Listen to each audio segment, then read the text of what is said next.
Welcome back to another edition of the Deep Cover Podcast. I'm your host, Omar Zaran, and today I am joined by a really special guest. If you are on the Threads platform, you probably know this person very well. She is all over the place, and it's International Women's Month, and I really wanted to get some women voices on the podcast here, which is a point of self-actualization that I want to make a thing, just to get more women voices. So Tanya Hayles I know her from Threads, but she's from many other avenues as well. Tanya, thank you for joining me on the podcast. How are you today?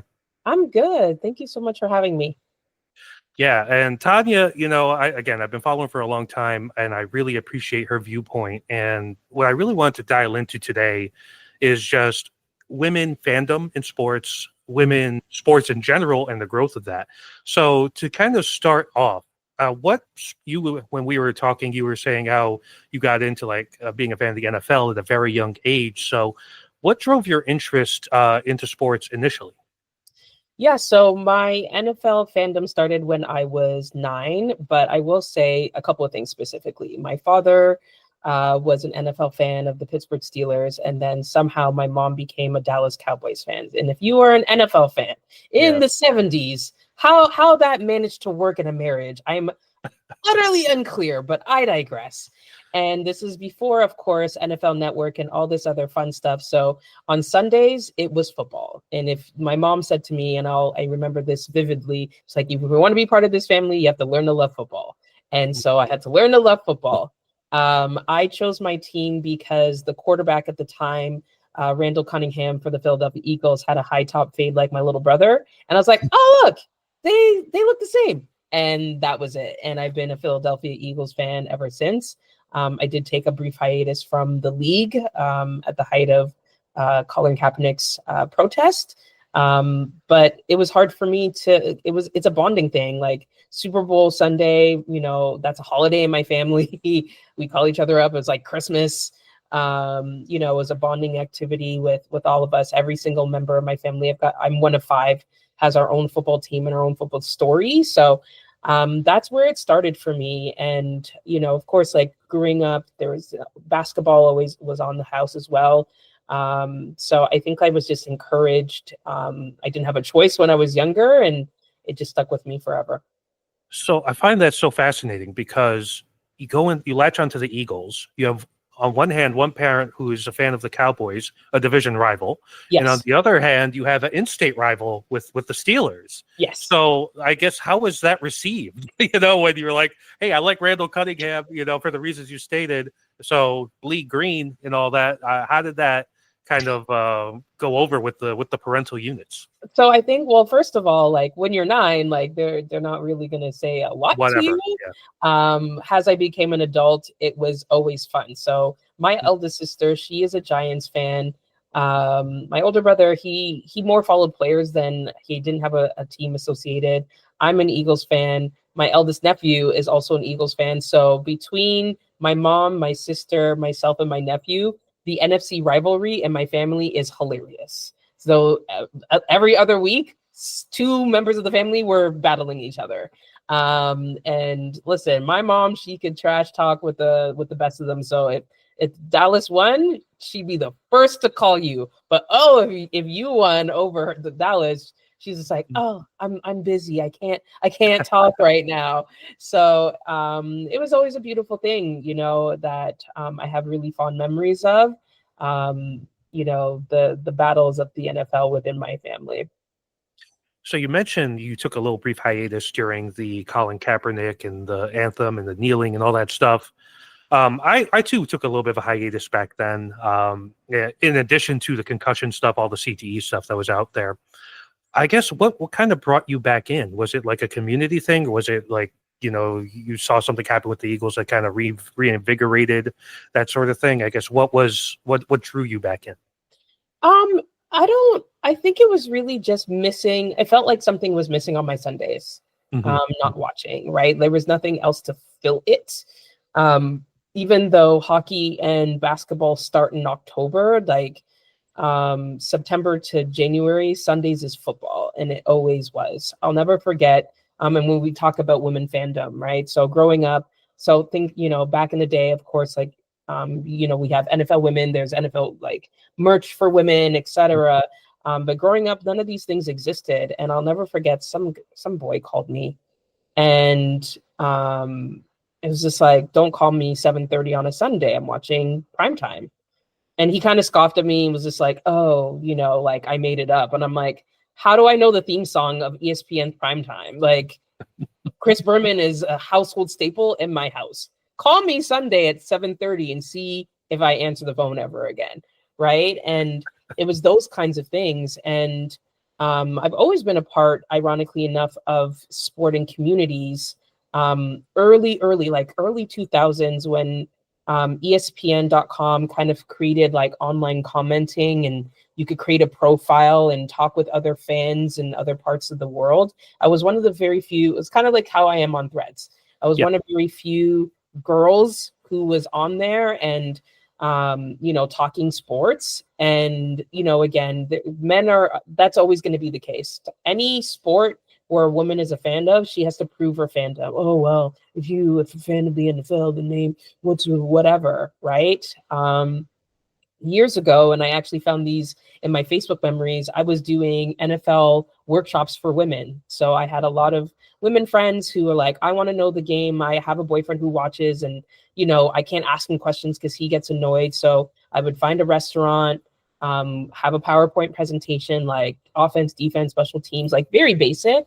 And again, it was always funny how the men around me were like, oh, you were really thorough, or you know what you're talking about. I'm like, yes, because one, I have access to Google, but two, I've been watching this sport since, before puberty, guys. Like, it was just so surprising to them. So I think just ultimately it was just getting back to something that I was really missing in my own life. And my son, who's 12, he picked his own team. Somehow he became a Minnesota Vikings fan.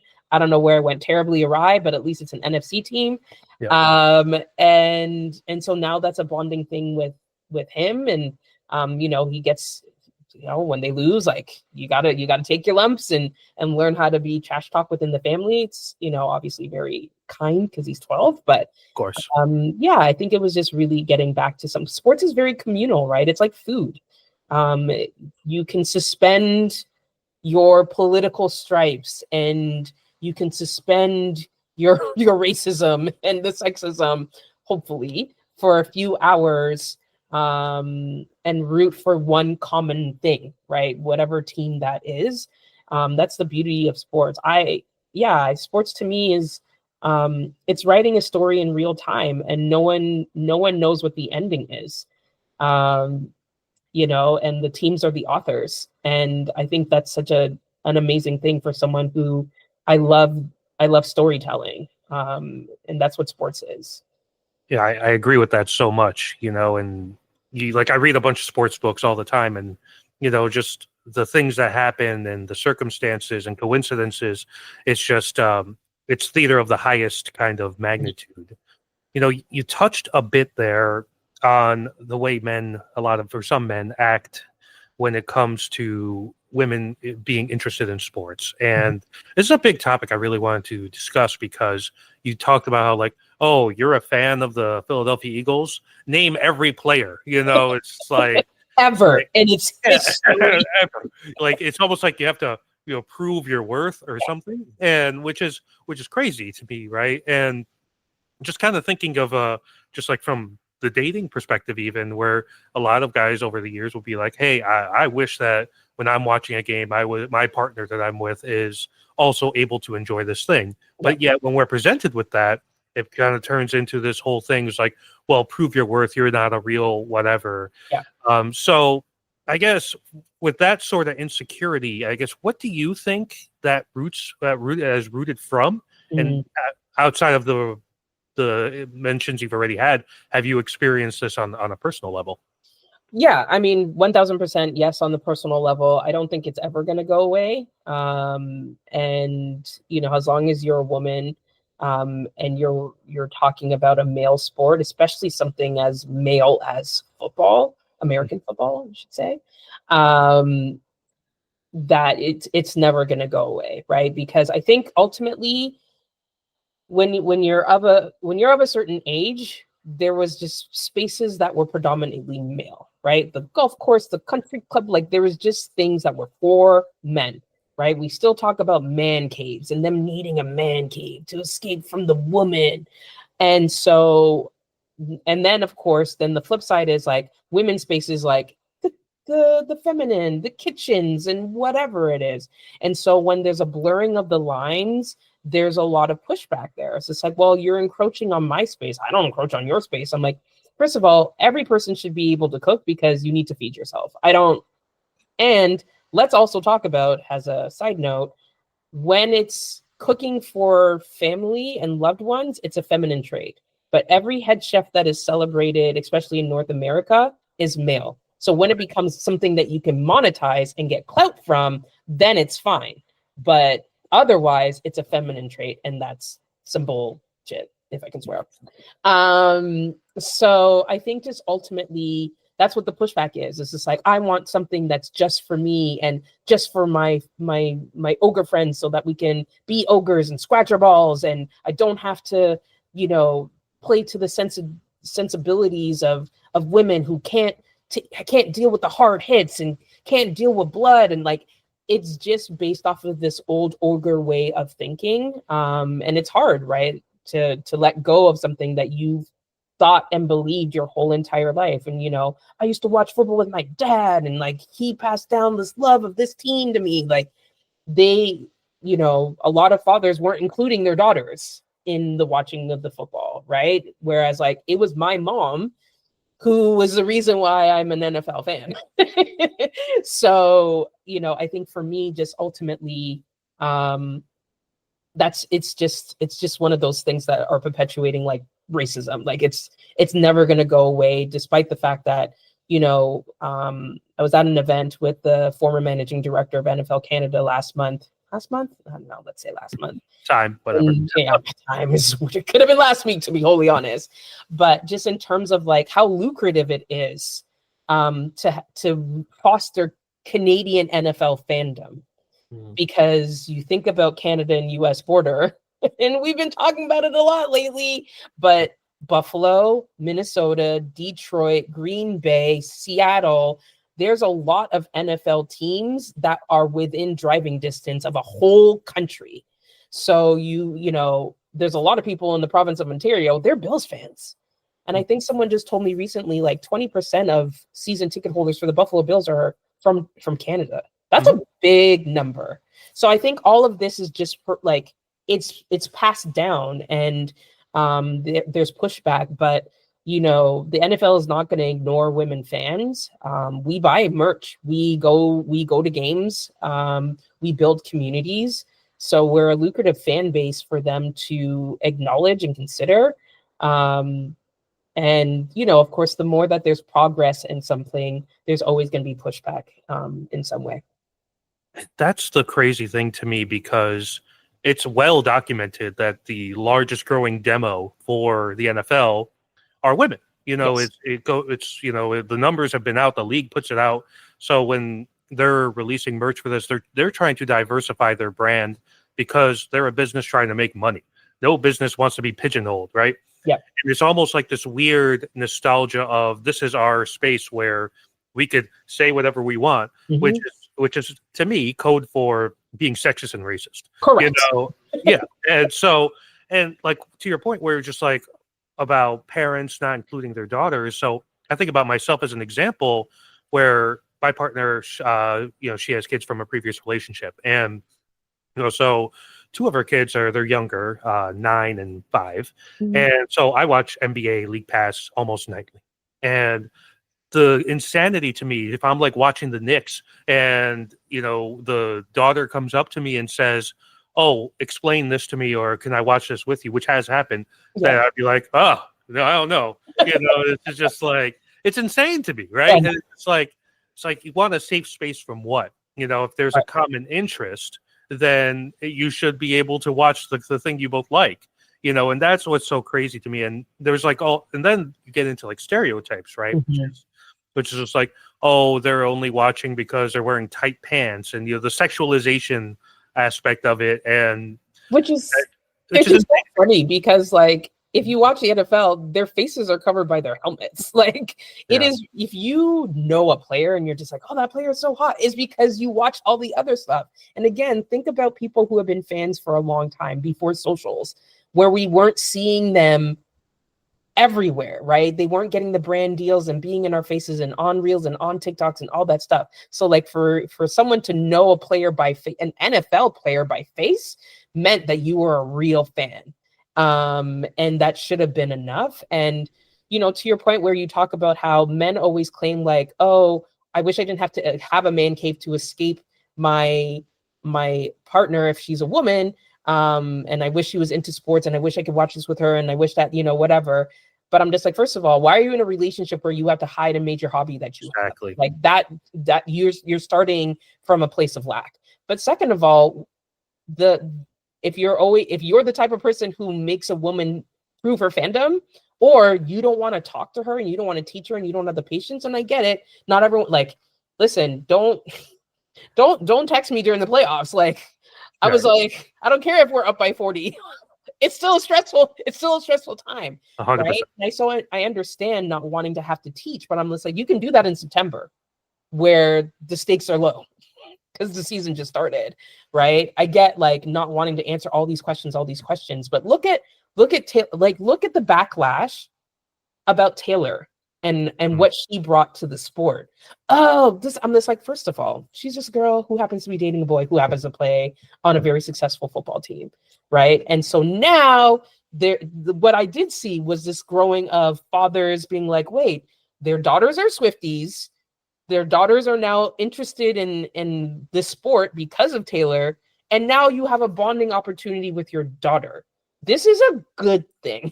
Right. Yeah. There's no downside here. And if she gets bored from it because she's just like, I don't understand it, there's a lot of stoppages, like it's boring, like whatever, that's cool. That's fine. You still had something that you were able to do with your child. And any parent should welcome that, period. Regardless of the sport, the gender, whatever it is. What killed me about the Taylor Swift thing was, ultimately it was like, oh, a couple seconds pan here and then you're out, right? And again, just from the lens of somebody who watches the Knicks all the time, every time they're home at the Garden, there's a segment on MSG, Celebrity Row, right, and it's showing you all the like multiple famous people who are just watching their team play a game, and it's just like, because it's this person, you just have attached something to it. One thing just before your next question, though, is what we forget is the entertainment aspect, the entertainment and the business aspect, right? When you're watching on television, like sometimes like the action, like whatever, like there's a timeout or there's an injury on the field, they need to fill that time. Yes. Right. Yes. So panning to the celebrities while there's a timeout or there's like sweat being mopped off the floor is filling the TV time.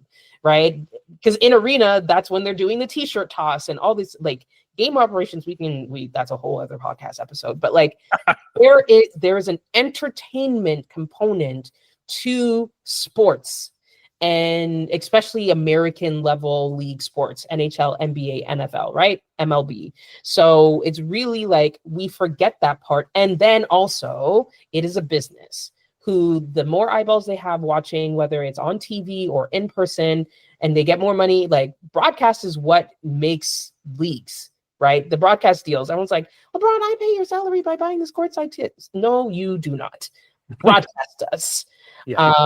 So I think it's just really like that part is what people need to understand. And I'm like, as much as I got annoyed with all the panning to Taylor Swift, I understood it. The league is just like, the more Swifties we get, the more stuff that we sell, the more eyeballs we get, the more retweets and reshares and reposts or whatever, like all of that is revenue generating engagement for the league. That was a commercial. The value of Taylor Swift to the NFL, if they had to pay for all of that engagement, would have equaled Super Bowl level commercial prices. So that's my rant on that. No, and it's 100% accurate, and it's just like, this is making the league money, this league that you all claim to love so much, right? Like, why wouldn't you embrace that? And obviously that gets into, the core political demographic of many NFL fans, which has historically trended right wing and conservative, and she's kind of public enemy number one for that section of the American population, But I want to pivot a little bit here to representation. So over the years, I see this a lot in basketball, and you're starting to see it more in football as well. More announcers, refs, coaches, agents, people in upper management are increasingly becoming women. Like Jalen Hurts is a great example. All female management team, which I think is such a cool thing as a Super Bowl champion who got paid a lot of money. That's a really cool thing. So just coming from the perspective of seeing all this representation across the board, we've seen broadcasts that are all female led and that sort of thing. How important is that in fostering that next generation of women fans in sports? I mean, immensely. Representation always matters, and it doesn't matter what type of representation it is. Is it female? Is it racial? Is it ability? Is it age? Right? Like when we talk about DEI, and for the record, DEI, diversity, equity, inclusion, right? Because we use the abbreviation and we forget what the words are. Literally. And to be anti-DEI is to be anti-diversity, anti-equity, and anti-inclusion. Having a different perspective has never bankrupted a company. The stats are clear. When a Fortune 500 is led by a female CEO, that Fortune 500 company does better because women just see things differently than men. We've been educated differently. We've been socialized differently, not better or worse, just differently. And so when you think about now this era of socials and kids having access to phones and therefore socials a lot earlier, and the thing is, the track to becoming a part of a sport back in the day was become a player. And for the women, the ceiling was you can go to college and play, and then it's overseas with you, maybe the WNBA. Now, Unrivaled, like first of all, P.S. Unrivaled was like the best part of my winter. Okay, like I'm so sad. I miss it so much, and it just ended yesterday, 2 days ago. What a brilliant initiative! And you think about the parents who have their children enrolled in sports, and the girls who normally stop playing at a certain era, who can see themselves and say, I can be on the court, but also I can be on the sidelines. I can be a commentator. I can be interviewing some of the biggest and best in the league. I can be a ref. I can be a coach. I can be all sorts of things. And to your point about Jalen Hurts' management team, his agent, I literally just saw this post on Threads like 3 minutes ago. Well, not 3 because I'm here, but his agent, I think her name is Nicole. Please correct me if I'm wrong. She not only she has secured some of the top contracts for Miles, I think Miles Garrett, from the Browns, Jalen, some other like offensive linemen. I'm just like, come on, Nicole, yes, right? Because of course, sports agents were predominantly male, especially to represent the males, and it's just like, I can do this too. Like, if it's just money and numbers, why does that need to be gendered? Right. And knowing that, okay, I'm sure the boys they respect boys a little bit more than they respect the girls. But Nicole is coming out of these things, killing it for her clients. And she's about to, her agency is about to be booked and busy. And I love that. I love that, girls can see different pathways into the sports industry as a whole. You don't have to play to be a part of it. And, I was very fortunate to work for MLSE, which is Maple Leaf Sports and Entertainment, which owns the Leafs, the Raptors, the MLS, and the CFL team. And so seeing women at every level, from C-suite to game ops, the brand managers, the people who are decision makers, and then, of course, on the teams themselves, and not just in frivolous women roles, right? Really important roles that can lead to success in other realms, was really inspiring.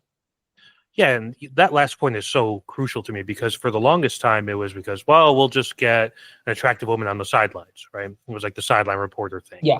And but now we've seen, like, for me, just from a journalism aspect, like I see the insight we get from somebody like Mina Kimes, from somebody like Miran Fader on the NBA side, and you get a lot of these, like even like in the broadcast side, Michelle Beadle has done great things over the years, you know. So you're seeing these great personalities and talents doing it in talking about things that were not just kind of, let's just throw the woman in this box kind of thing, right? And you know, you talk about Jalen Hurts' agent, Nicole. She is, I think, doing for women in general in the agent space what Rich Paul did for black men Right. when he was negotiating LeBron's deals Yep. and getting Clutch off the ground and all that stuff. And to your earlier point, that's representation at its finest. It's such a big deal. And it's being able to see somebody and just say, hey, this person looks like me or reminds me of myself or whatever. And I just want to make sure that I have something to aspire to, right? Somebody to look up to and somebody that I could be that when I get older, which I think is such a huge deal. Yeah, 1000%. All right, so let's kind of talk a little bit about the basketball side of things here. You mentioned Unrivaled. We talked a little bit briefly about the WNBA. The popularity has increased exponentially lately. What do you attribute that to? Is it because I think it's more than just like Caitlin Clark and Angel Reese effect? Yes, I think, here's the thing. Let's go back in time, and I'm going to get a little political, and some people might tune me out, but whatevs. You've already made it this far. You might as well continue listening. In 2020, the thing about George Floyd wasn't that it happened, because there had been other Black males who died at the hands of police unjustly before. The difference was we were all home to watch it. Okay, because I haven't lived in Canada. We actually had a lockdown. I don't know what America was doing. So I'm just like, everyone was home watching nothing. There were no sports. There was no nothing. This just news and socials, right? And so you think about how, and then what that exploded, obviously, in that 2 years when it came to having conversations about racism and police brutality. There was also just a really groundswell. And I'm just like, first of all, let's put some respect on the people who have been toiling away, trying to get these leagues and to get women paid. You look at Megan Rapinoe and how she leads and was trying to get the women's soccer, US soccer team, get paid the equivalent. I'm just like, and a lot of times, especially in the amateur level, the women do better, right? Like, they were getting the gold medals when the men weren't, but the men were getting more because they're men, just by default, because the sponsors like, well, that's what people watch. I'm like, but if you give people an option to watch other things, they'll watch it. The reason why people weren't watching the WNBA before is because no one could find it.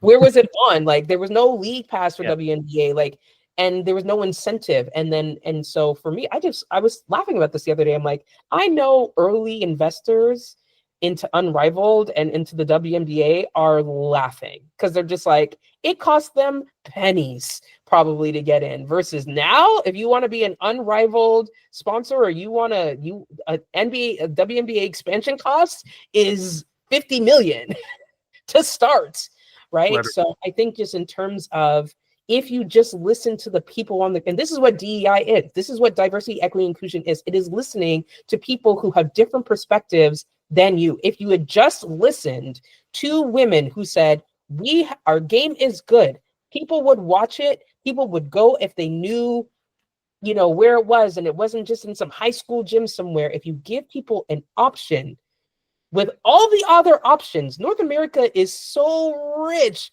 We have too many things that we can watch, right? I just named you 4 sports teams that one entity owns. And there's more, right? There's the Raptors 905, which is the G League team, and the Toronto Marlies, which is the junior team to the NHL. Like, that's 7 sports teams in one entity, and I didn't even mention the Jays. Yeah. And then we're just a world-class city that has great entertainment.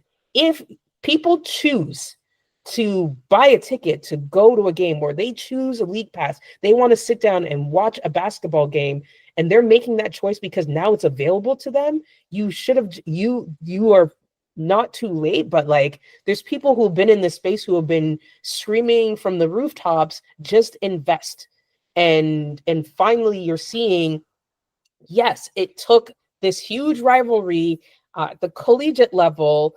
The storyline was just too good, of course, for, again, because guys, entertainment purposes, you have a white woman, you have a black woman, you have the constant undercurrent of racial tension in America. It was just too good of a storyline, right? Yep.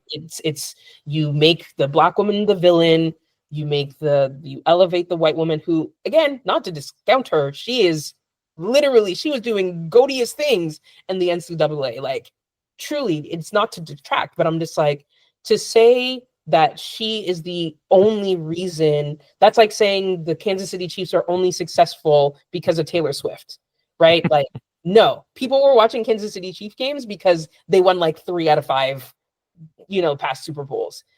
She is a factor. She is a reason. She is not the only. It is very disrespectful to Lisa Leslie and Candace Parker and Cheryl Swoops to say Caitlin Clark is the reason, right? The reason now is because it is easier to convince sponsors to come on board. It is easier to also give the data and the numbers. And what companies, more than anything else, they want ROI. They're just like, well, what does this mean? I'm just like, I can name you the four major sponsors of Unrivaled. Samsung gave me a fourth quarter for free. Commercial free fourth quarter brought to me by Samsung. Thanks, Samsung. Miller Lite, because there was just a lot of Miller Lite commercials. Sephora, the back of the ref jerseys, and they look like the bags. If you shop at Sephora as a girl, you're like, oh my God, that looks like the Sephora bags. Come on, branding. Like, those kinds of things. And now the brands are like, wait, why weren't we doing this for 5 years? Because the courage to do it didn't exist 5 years ago. And we have to talk about that. We didn't care about Black people and Black Lives Mattering and police brutality until it was right in front of our face. And the courage of companies to be like, wow, this is wrong. We should do something about this. We should fund Black people. We should let them know and remind them that Black history is American history. And same thing with the women's movement in all of sports, right? PWHL, the Professional Women's Hockey League. I think there's a soccer one that's starting up. Of course, Unrivaled. The return, like the numbers for WNBA this year is about to be crazy because of Unrivaled feeding it all. So I'm just like, if only companies had been more courageous and had been willing to take more risks, we wouldn't be at this pace where we're just like, oh, this is only big because of one player or a rivalry between two former college athletes, right? It would have been, we were feeding this all along and giving people the choice and option to see it. And last but not least, on that particular front, it's not just girls. Like, my son is 12. He's a basketball head. He wants to go to the NBA someday, like all 12-year-old basketball heads do. And him and I, we sat down and watched Unrivaled. Last year, we traveled to Chicago to watch a WNBA game. We watched more NCAA college basketball in March last year than we did the men's. Mm-hmm. You know what I mean? Like, boys also can and do watch women's sports if they're being fostered and encouraged to do so. That it's not a lesser game because there's no dunks. It's not, lacking in anything because they can't do all the same things that the men do. I'm like, it is if you love basketball, you will just watch basketball regardless of the gender. But there's so many people who are just like, no. And I'm just like, okay, well, you're going to be left behind. The same way that companies who cut their DEIs, I'm like, Gen Alpha, they're a very diverse generation. They don't have the patience for old school racism. They're not, because a lot of them are biracial and multilingual and have really diverse friend groups. I'm just like, at your peril, will you be someone who thinks that your only demographic that matters is, where it was in the 50s? At your own peril. the thing that I find so fascinating about the people, or not fascinating, just kind of discouraging more so, about people who are just kind of right off the WNBA, right off Unrivaled, or right off women's basketball in general. Everything that a lot of the people who hate the NBA now and, just say, oh, I wish the NBA was like this or like that, you get in the WNBA. It's just like, oh, I wish they played defense.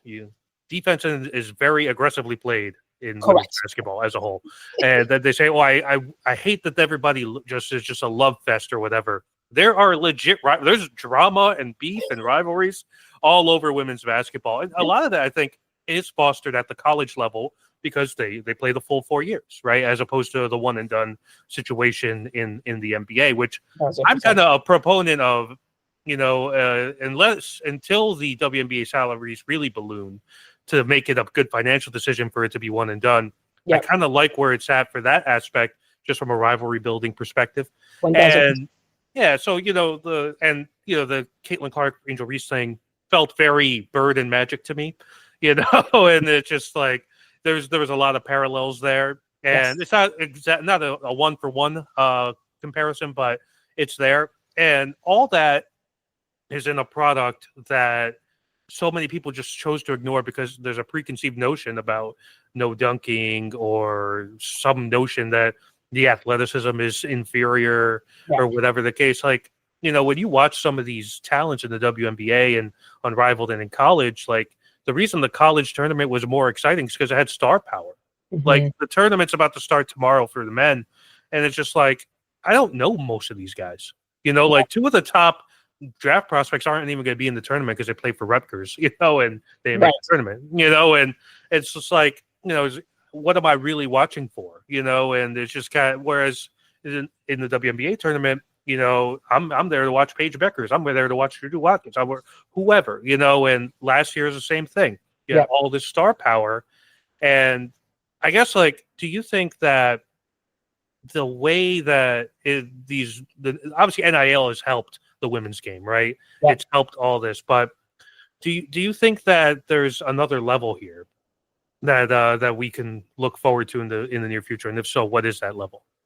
Yeah, I think, as you just said, like the women staying longer in college, fostering a lot of these rivalries, the schools that are doing really well and led by dynamic and really big names, and the Kims and Dons, all of that, just like, it's just good for the game, period, right? And so NIL is an equalizer, it's and again, like, think about that. You have these kids, because they're children to me, who now have so much more power.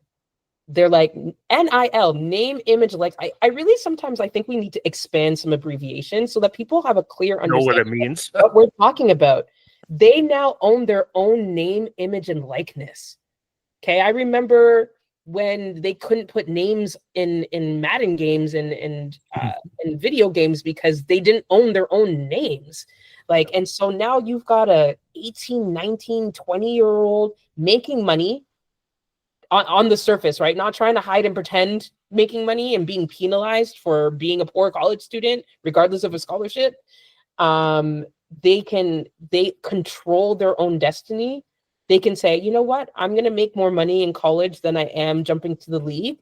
I'll stay where I'm at, where I'm comfortable, where I can continue to grow, where I can pay some bills and continue to stack coins. Like, we're going to see such a business savvy WNBA player, like the generation, like Paige and Juju. Like, I think Paige is an investor in Unrivaled, Paige or Juju. I'm just like, what do you know about investing? They're different, right? They're different than what it was. Yeah. So different. And then the girls behind Juju and Paige, and then the girls who are in high school watching the girls behind, like, it's just going to foster this whole, wait a minute, I don't have to wait for the men. I don't have to go overseas. I don't have to, I can build my own brand. And that's the other thing too. Like, they are savvier. They're going to get these deals a lot earlier because they worked with companies from the time that they were in college. They didn't have to wait until they got into the league to work with a Nike. They're working with Nike now, right? And so they're just going to be again, companies who want to ignore diversity, equity, inclusion at your peril, because that is the generation that's coming, and they're coming and they're building their own wealth at 19, 20, 21. And you want to ignore them? Or you want to say that your dollar is not welcome here, or you're only valued for one thing? Yeah, you can try it, but you're not going to be very successful. And I'm so there. We always talk poorly about the generation behind us, but I'm just like, what I love about Gen Zs is they're just like, they have no patience. Yeah. There's bad to that too, but their lack of patience, their impatience on, no, I don't have to wait until college, until I'm graduate to make money. I can make money now. I can just do what I need to. I can open my phone, I can hop on this Wi-Fi, and I can shoot a little video, and I can do a little dance, and I can make money for myself. No middleman, no whatever. Maybe, and most of the time, their agents is their moms, right? Like, how Yeah. much you paying your mom? But Right. I love that we're building these very smart, intelligent brands, and players who are, they stayed in college longer, so their game is more developed, which means that the WNBA game is they're gonna be so much more cerebral. I'm so excited I'm excited. And if you're not excited, you're not about the sport, you're about the league, and that is okay. But I will say, like you said about defense, I'm just like, bodies on the floor in Unrivaled, in the women's college basketball tournament, WNBA, bodies on the floor all the time. Literally. Like, Uh, every game is a playoff. And I'm like, love it. The energy is you matched. 100%. And you talked about brands, and I think that's a big thing to touch on here because the NBA itself has there's been a lot of conversation about who's the face of the league after LeBron and Steph and KD retire. WNBA doesn't have this problem. They're pick one, like there's literally so many marketable women, Yes. In the league now. And then you also look at it with the exclusive shoe deals that are coming. To me, the best looking basketball shoes that have been released in the last 5 years have almost exclusively been women's branded shoes, right? Or women's signature shoes, I should say. Like you look at, like Aja Wilson just had her new line kind of come out, and Sabrina Ionescu's shoe is a really nice looking shoe, I think. Yeah. And so there's this great momentum, which leads me to where they're at right now with the CBA. And, a lot of talk about maybe a lockout coming and that sort of thing. I think everybody who watches the WNBA has a firm acceptance that for what they're delivering and what the revenue was and what the viewership is increasing to, that they are massively underpaid. Yeah. Which, you could argue this was the NBA in the 70s. That was the same type of thing. So what do you think is going to be the resolution of that whole situation? Because I think a lockout is, from the momentum perspective, somewhat damaging in the immediate term, even if it gets better salaries in the long term. So I guess where do you land on that? Well, 1000%. I listen. I stand with the players. If they're just like, no, we're the product, Yeah. right? No ticket sells, no jersey sells if we're not on the court. And so, it's a business, and they're the product. And so, like, that to me is a non-negotiable. And you're absolutely right. Like, it would be a killer because there's people who are actively rooting for the downfall of WNBA. Oh, no one really watches it anyways, and blah blah blah blah blah, and the numbers are down, and other than Caitlin Clark, like, the whole league sucks. Like, there's people who are itching for these majority Black women to stand up and say, no, this is what we're worth, and we're doing this not just for ourselves, but for the next generation coming behind us. So I think that they'll make it happen. Like, you can't have, like, look at the Valkyries, and first of all, their rollout, their launch, their facility, and then what Unrivaled gave to the players, any Unrivaled player, and then when they go back to what they have at the WNBA level, and they're just like, you're the top of the food chain, and I just got better in a 8-week, 10-week league, nah, you gotta match that. You gotta match their energy. And so I'm here for it. You don't have someone like Serena Williams becoming part of the ownership for the Toronto Tempo, like all these things. You can't be excited by all this stuff and then just kill it. Like, you have to do something and figure it out. Figure it out. If Fee and Stewie can build a league from nothing, the WNBA, who has, I don't know, the last 3 letters that share with like a multi-billion-dollar corporation, the NBA, and some of the same partners, like State Farm is a partner of both, right? Like, figure it out.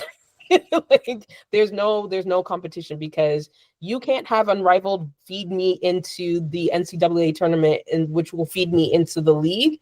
Like, that is me watching women's basketball for half of the year. Like, that is unheard of.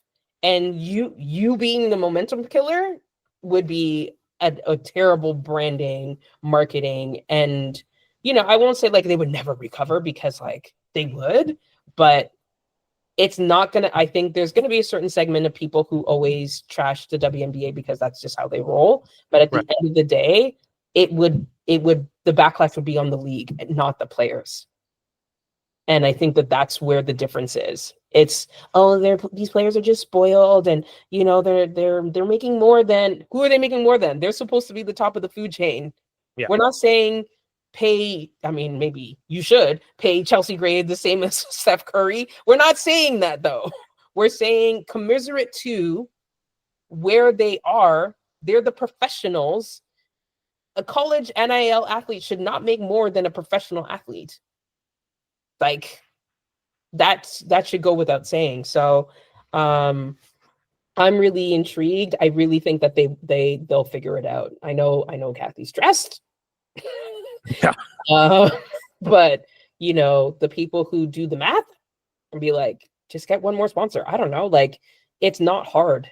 And now is the time when these companies are willing to shell out coins for women's sports, that you have no excuse to go after them.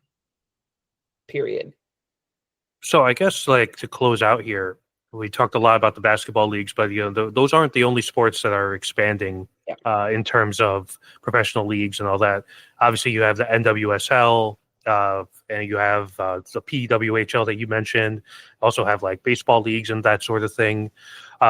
Even like I'm seeing more broadcasts of like professional volleyball lately, which I have just been fascinated by. I don't know if you've ever watched any of these matches, but the athleticism is just off the chart. It's insane. Yeah. But I guess, can we expect more of these leagues to kind of emerge here in the next 5 years in these other sports?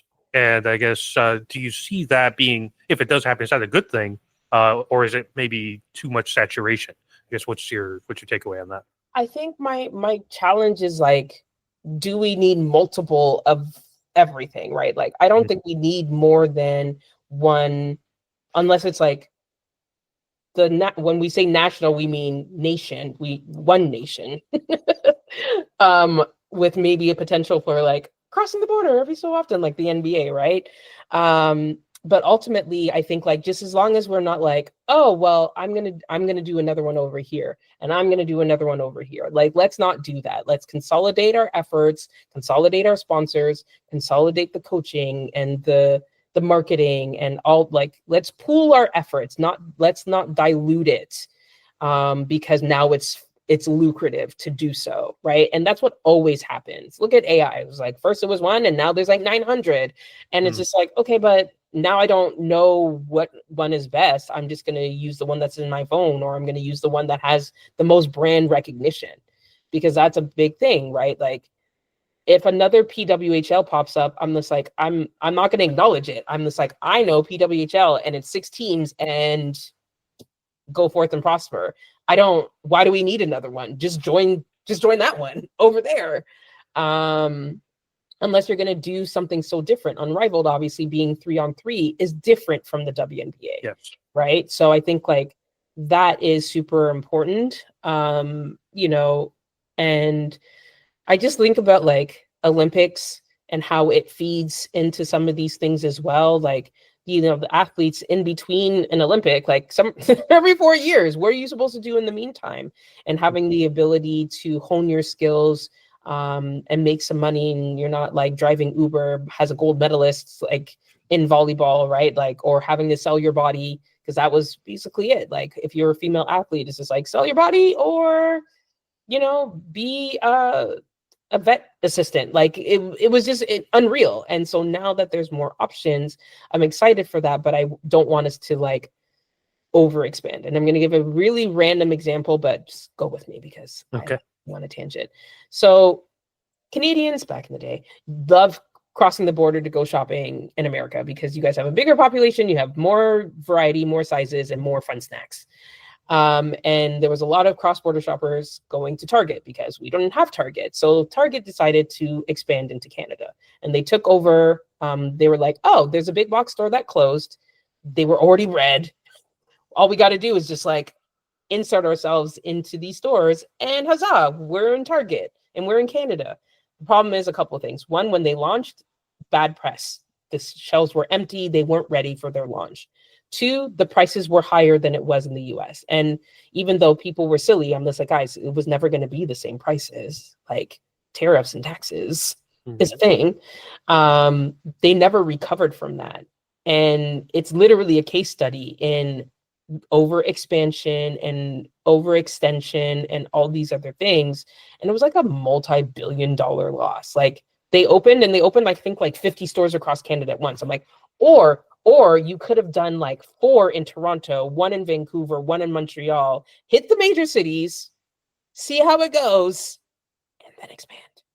Right? But they got greedy. They were just like, the leases are $4. Let's go. And now you're like a joke. I cry about it every day. I'm like, I still miss you, Target. Well, not anymore because you canceled DEI. But back in the day, I was like, I miss you, Target. I miss you so much. So I'm just like, don't let greed ruin the good thing that is women's sports right now. I think that is a great point to leave this on. I love the last line there, which is so incredibly true. And a lot of people have criticized the WNBA for maybe expanding too quickly. And obviously we'll see how that goes. I tend to disagree, but don't let greed get in the way of women's sports. I think it's a great way to end this. But Tanya, thank you so much for joining me. This was a pleasure. I said it before we started recording. I knew it would be. And but I just want to thank you so much for giving me your time and just all the great conversation we've had here. I don't know if there's anything you want to plug where people can follow you on social and that sort of thing. Sure. I mean, I'm a delight on Threads. I talk sports. Like, I'm new to F1. I'm very excited about this. Thank you, Netflix. Listen, I'll watch a sports talk on anything. I'll watch a sports talk on cricket and be like, I'm fascinated. Tell me more. Like, sports documentary, put it together. Come on, Netflix Sports, hire me. Threads is the best place to follow me because I don't dance on the TikToks. I do have my own podcast, Event Bestie Podcast, where I pull the curtain back and we talk about events. I'll be covering like some things coming up. Hopefully I get a chance to go to an F1 race. So you can check that out. We'll be relaunching in April. And yeah, that's about it. Thank you so much, Omar, for having me. I love talking sports. I love being a valued voice as a woman to talk sports. And I love that this is a channel and space for people to talk sports, like for real, not like. Well, I appreciate that so much. As always, you guys can always follow the podcast on YouTube, Apple Podcasts, and Spotify. Thank you again, Tanya, for joining me. And everybody, we will see you all next week. Thank you.